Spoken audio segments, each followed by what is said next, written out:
Hey, good morning to everybody. Happy Tuesday. It's Daryl here. It's bright and freaking early, 7 a.m. here in Connecticut on the East Coast. Okay, once again today I was kind of conflicted about what I wanted to talk about, so I started my usual routine, as you can see.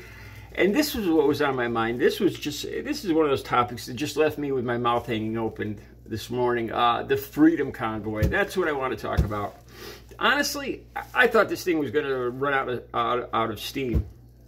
So I went out of my way to look it up and look into it this morning. And there's about 1,000 vehicles still involved. Now, this is the thing. They're doing, as you all probably know by now, they're doing laps. They decided not to go into Washington, D.C. proper.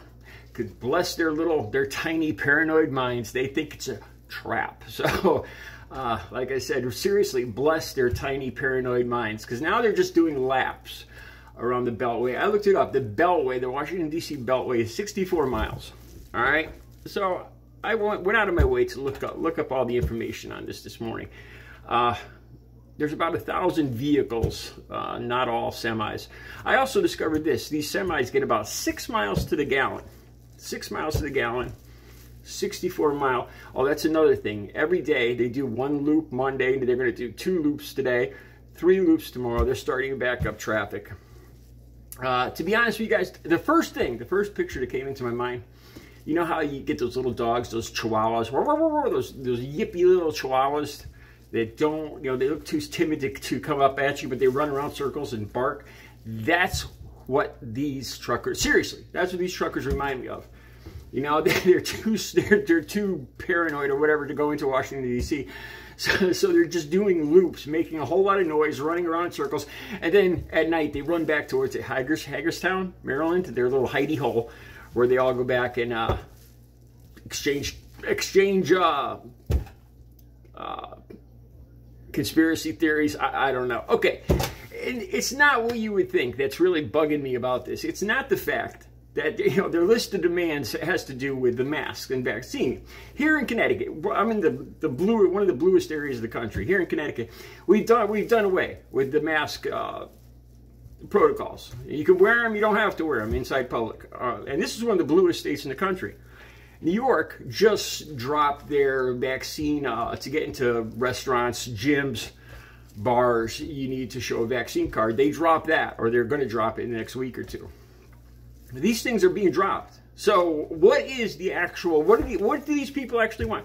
Let's cut the bull here. This isn't about vaccines. This is, if you look at these guys, when I looked at these guys this morning, this is the same bunch of people that were involved with the whole January situation last year. This is the whole bunch of people that are listening to Donald Trump and his big lie about the election being stolen. That's all this is about. It's a bunch of disgruntled, sore losers, just trying to make trouble, just trying to make trouble. And the thing that drives me the most about this isn't the fact that what they're protesting. It's like protesting the Vietnam War, or the Iraq War. It's over, man. The thing that drives me the craziest about this is just the pure waste of this. We're talking about gas prices, supply and demand, and I'm sure 1,000 vehicles probably don't do all that much to raise gas prices because of increased supply. But just the incredible waste of how many thousands, hundreds of thousands of gallons of gas that are just being wasted driving around in circles, going nowhere. And not to mention the pollution, all the pollution that these things are throwing up into the air. This is the same bunch of guys that are same bunch of people that are constantly complaining about the homeless vets, and they're donating. I just found out this morning that the person collecting the money for this, the Freedom Coalition, something, she's in jail. She needs bond for some kind of fraud thing. The same people that are complaining about homeless vets, and they're spending over $1 million on gas driving around in circles.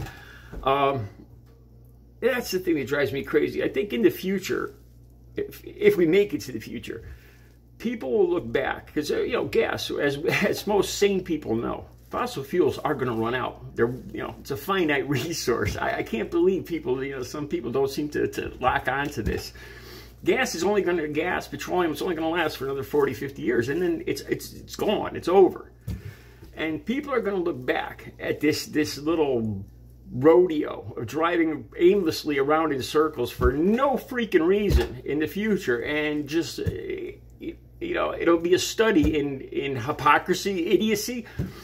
I don't know, it's driving me crazy. The only thing that drives me more crazy this morning is all along the way, there was even some high schools raising money, and the people supporting this bunch of people. The one thing that just drove me just really set me off this morning was this one person, a spectator along the way, along the route of the convoy. I think it was in Ohio, saying that you guys, they are his heroes.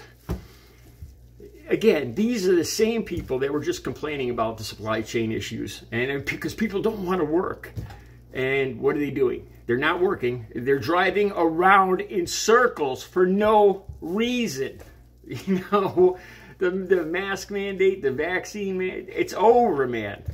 And they're driving around, and they're going to drive around in more circles every day. I don't even know what to say about this. And the only thing that drives me more crazy is the people that look at these truck drivers, these people in these cars with their Let's Go Brandon flags as their heroes, fighting for America, freedom. I don't know. All right, you guys have a great Tuesday.